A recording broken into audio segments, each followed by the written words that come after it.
నీకు అందినాయా? ఎవ్వలకు అందలే. మాకైతే నీళ్ళు సప్పుడే కూకున్నా నేను. అయితే నా పొలమే ఎండిపోయింది. అంటే నిల్చుండ్రు కదా ఇస్తున్నామని చెప్పి గ్రామాలలో ఫోటోలు పెట్టిండ్రు మరి పేపర్లకి అయితే ఎక్కినాయి. నెల రోజుల నుంచి లైన్ కట్టి సలించుకున్నా. మందే లైన్లో నాకు మందే రాదు.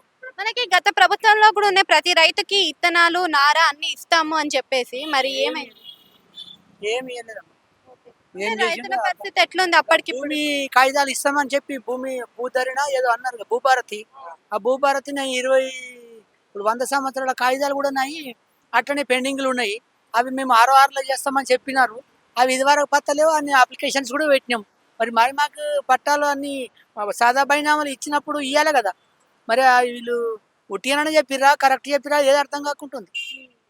సాదా బైనామాలు మేము 3 ఎకరాల దాకా జాగా ఉందమ్మా.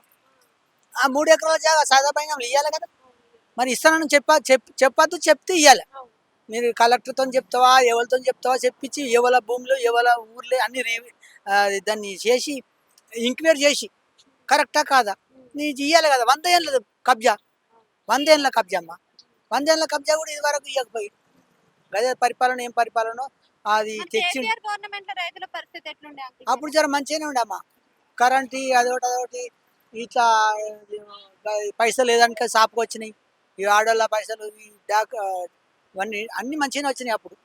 ఇక ఆయన ఎప్పుడు ఏం చేసినో తెలియదు కానీ ఇక అయితే మాకైతే అన్ని అనుకూలంగానే ఉన్నాయి. జల్దీ ఈ యూరియా ట్రబుల్ రాలేదు అప్పుడు. కానీ జాగా ఒకటి అట్లనే పెండింగ్లు ఉండే అనమాట.